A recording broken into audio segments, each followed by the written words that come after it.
Hello Giblets, PsyStarcraft here with another Zerg versus Protoss. It's been a couple days since I casted a StarCraft 2 game. I apologize for that, but I have been laddering lately, so I have a nice pool of available games to cast, and this is one of them.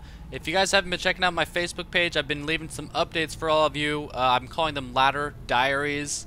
I know it sounds super gay, but that's kind of the point. And I've done day 1 and day 2, just kind of telling you how the games went for the day, what the records were, and you know, any funny developments and so on. So check that out, facebook.com/PsyStarcraft.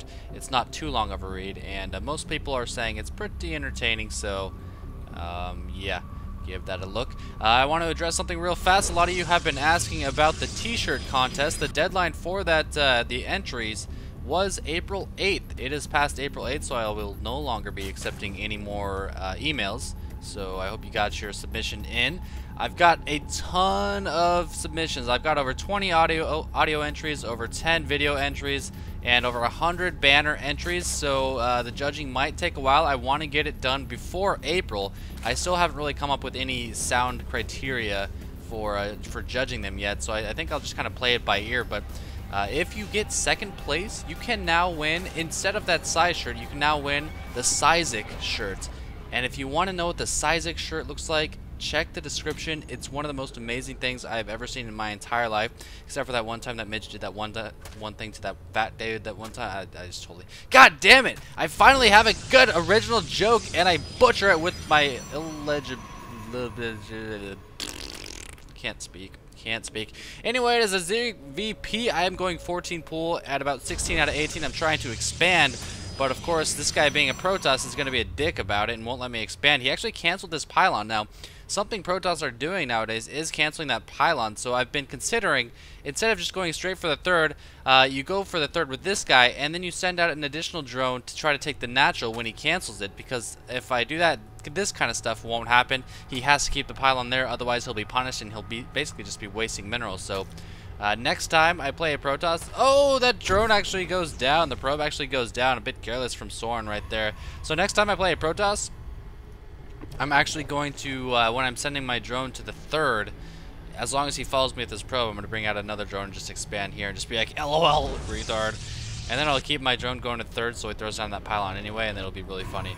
But anyway, Soren is going a Nexus before Cannon, so he's going to be going Cannon, or a Pylon Forge, Nexus, Cannon, Gateway. A fairly safe order. This map is pretty long too. The Zerglings cannot go through the middle because there are these destructible rocks. So probably won't be able to get in there before that cannon completes. These guys are really going to be trying. Now normally I would just make 2 lings, but I thought his cannon might not be there fast enough. I saw it producing, but I knew it would be kind of close, and it looks like my Zerglings will not be getting there in time. Oh, good control right there. Not going to take any shots from that cannon, seeing the gateway. And this Overlord, the main purpose of this Overlord right here is to scout the gas. If you don't see any gas pretty far in, you can expect some kind of gateway timing. If you expect some gas early on, you can probably, or if you see some gas, you can probably expect some kind of tech plate, blink stalkers, stargate, something like that. But anyway, the supply is now 27 out of 26. Around 26 supply is when you want to take your third hatchery. Now these supply counts are rough. I mean, if the openings are really crazy and he's not forge fast expanding or something else happened, you don't want to live by these supply counts. But it's just kind of what I've been doing with some pretty good success lately. So I'm going to be transferring to my natural. The third is on the way. More drones on the way. Around 45 supply is when you want to start your 2 geysers. Around 55, I call it the 45, 55, 65. 45, 2 geysers. 55 Roach Warren and an Evolution Chamber, 65 Lair, and 2 more geysers. Now, again, these are rough numbers, but they seem to be working for me. It kind of handles any kind of zealot timings really well. You'll be able to get those roaches out just in time.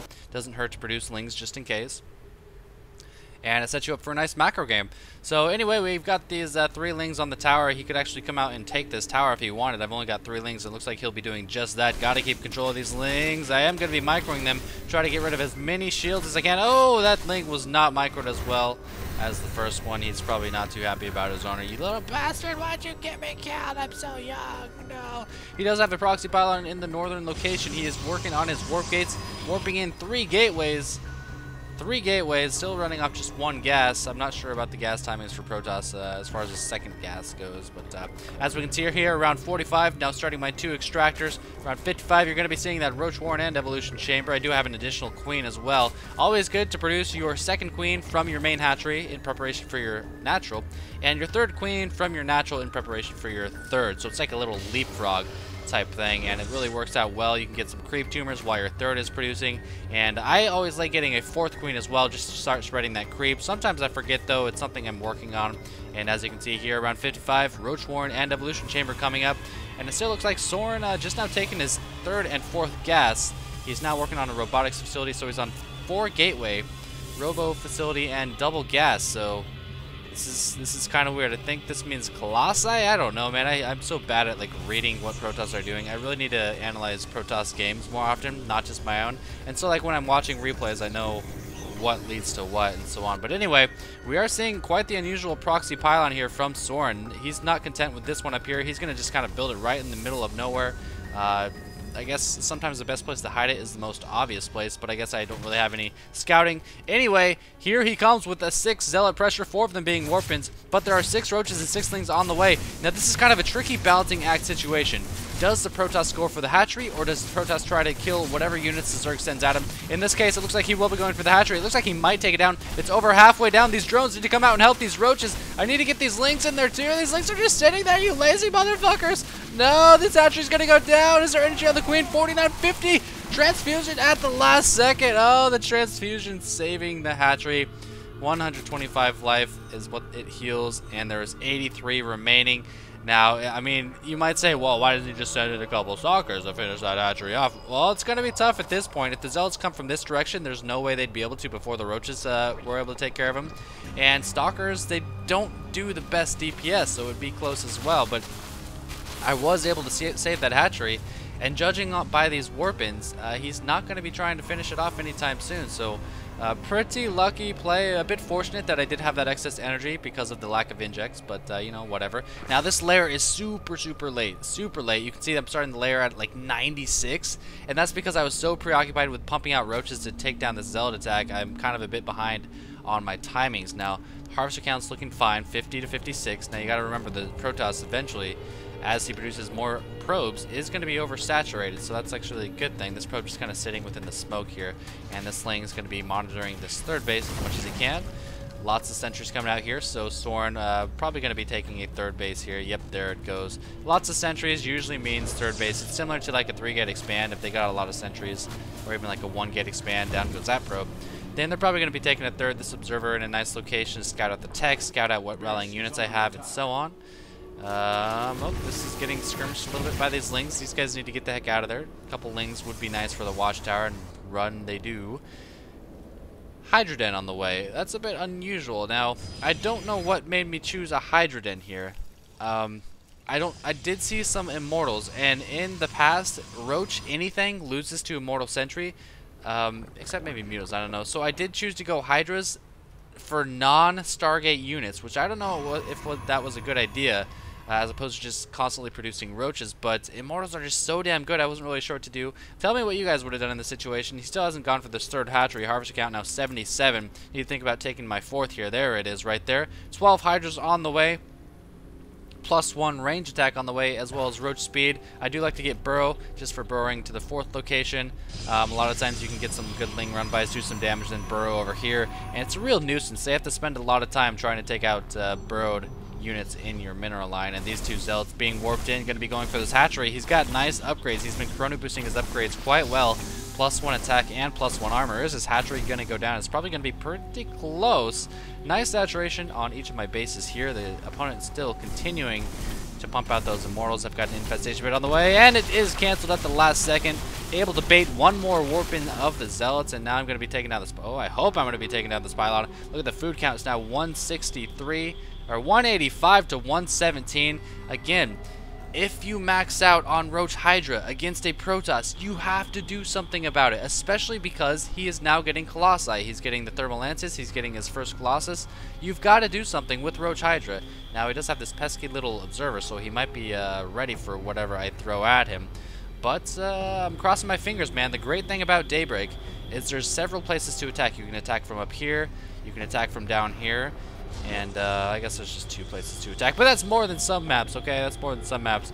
And it's so far apart from here to all the way up here that multi-pronged attacks oftentimes do work. And is that what we're going to see? We are seeing a Spire as well as a Hive. We got Zerg missile attacks +2. I don't think I have time to wait for that, though. I've got my 200 food to his 134 food, 35 roaches, 16 hydras against just some immortals, a colossus, and some sentries. But sentries, man, good unit. Sentry's a good unit, and here he comes. So much energy. He's probably got enough for what, like 40 force fields? He's got enough for 40 force fields. That's almost absurd. That actually is absurd. That's not even almost absurd. That is absurd. Still only +1 on these hydras and roaches. Looks like I'm going to be going for the 3rd base with 1 cluster of hydras and roaches. Cannon's not that strong when not supported by anything. The 2nd group going to be going up into his natural. This group needs to pull back because they are being encountered by his colossus. Oh, mismanagement of the colossus. Meanwhile, these guys getting the shit force field out of them. Going to be moving in with my to the 3rd rather. Now these guys needed to pull back a lot longer ago. This Nexus is going to get sniped. That's one thing that Hydras do so well, is snipe things with their sick-ass DPS. Now he is going to be splitting his army as well. This is where I need to get back. No force fields going down, so able to salvage all of my remaining army. Now this is kind of a scary point. I was able to do some nice damage to his gateways. I killed 2 or 3 of them there. Didn't kill his cybernetics core, that's unfortunate, but I did kill his Nexus, so he's going to feel the pressure to move out now, especially now that I'm running off my 4th, 79 Harvesters, Greater Spire on the way, 8 Corruptors on the way. So he's going to feel a lot of pressure to move out. And this is where, as a Zerg, you either need lots of spines, you need some kind of anti-air for his Colossi, and you need really good rallies. You need just tons of available larvae, tons of available money, which I have right here, not a ton of gas. And you've just got to count on that to win, because if he waits to be maxed out to attack, I'm going to have Broodlords by then. And that's kind of the wonders of having perfectly timed timings as Zerg, even though my lair was late, is you kind of force the Protoss into doing specific things because you will have those Broodlords in time. Even 2 Queens available to transfusions if they need. Here we go. Big battle happening here. Only 2 Colossi, but 8 Corruptors. These Colossi going down so fast. Tons of force fields, but without the Colossi, he has nothing really to deal with the Hydras, rallying 13 Roaches, 4 Hydras. And now he's going to be running away a little bit, trying to use those force fields as best he can. But with the rallies coming in, it doesn't even look like I need the rallies. Lots of transfusions actually going down on these Queens. We saw a transfusion on the Queen, transfusion on the Hydra. And it looks like that's going to be enough to push the Protoss player away. So the reason I wanted to cast this game is because I feel like it's one of the most solid semi-late game ZVPs I've ever played. A lot of time you just kind of get stuck in the type of game where you're hoping you get Broodlords before your opponent maxes out and attacks you. But in this case, I was actually able to do something not because of army size or composition, but because of army mobility and abusing the map geometry. So I thought it was a pretty successful game for myself. The Spire was timed properly. If he waited, 30 seconds more, these guys would have been Broodlords, and thought it was a pretty good game. So let me know what you guys think. As always, thanks for watching, and I've got to go itch my butt because it itches.